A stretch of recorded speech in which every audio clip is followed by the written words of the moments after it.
So today we're going to be talking about the German alphabet.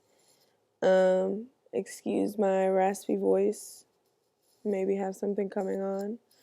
But if you learn the alphabet correctly, it's immensely helpful. And it's very important because if you don't know the alphabet correctly, then it'll trip you up later on in the language because you're going to be trying to use English sounds in German words, which doesn't really work.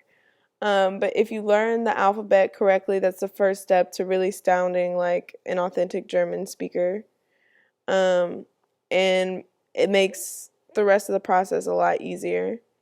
But really, I could say that about most German. If you pay attention in the beginning stages, if you pay attention to the earlier phases of the language learning, it makes things easier as you go along. Because what I find trips most people up is they have to go back and relearn things that they didn't learn correctly the first time.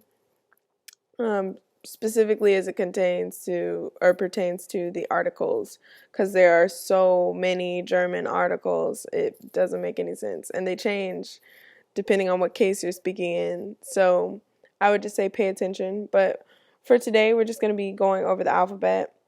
And I have the picture with the phonetic spelling in English. Phonetic just meaning that it's spelled how it sounds in English. The letters are all the same. There's a couple of new letters that we don't have in the English alphabet, but I'll be going over the ones that we have in the English alphabet first and then talking about those other letters.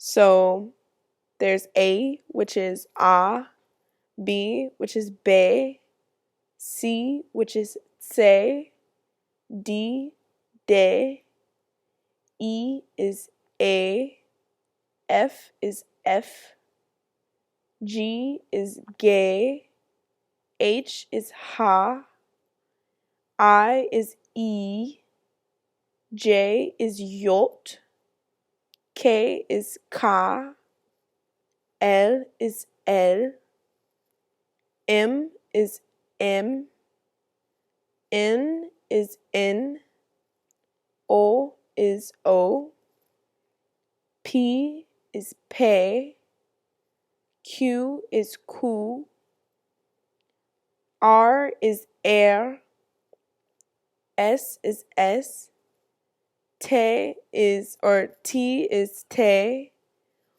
U, or I'm switching it up, German and English. U is U, V is V, W is V, X is X, Y, Y is Y, Z is Z, and just some differences in the English versus the German.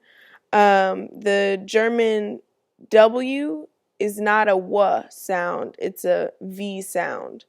So like if you were to say BMW in German, that's BMW. It sounds like V. And when you see it in words, it makes the V sound.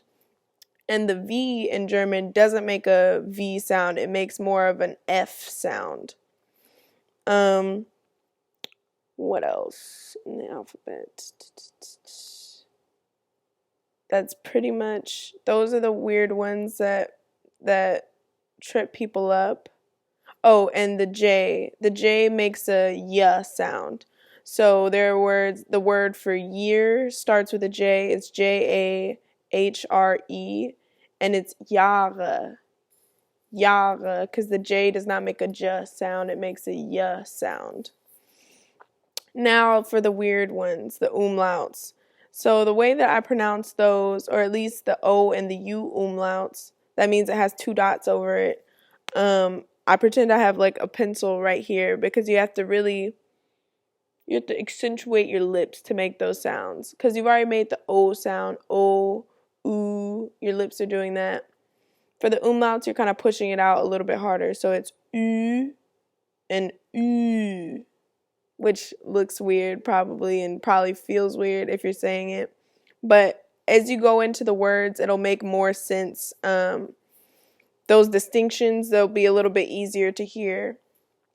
Also, there's the A umlaut. And in words, that makes the sound like like I guess a long A in English. So the A that we have in like the word hanger, that's the sound that the A umlaut makes. It's an A sound. And then there's the Esset, which looks like a big B, but it's kind of like a big silkier looking B, but that makes a long S sound. So I believe it's in the word Strasse. It's a S sound. It's not a B sound. It looks like a B. It's actually like, if I'm correct, I think it's like a Greek letter that they just jacked from Greek. I'm not even sure. I'm not even sure where they got the S set, but the S set makes the S sound. That's why it's called S set and not big silky B like I would have called it. But yeah. So that is the alphabet.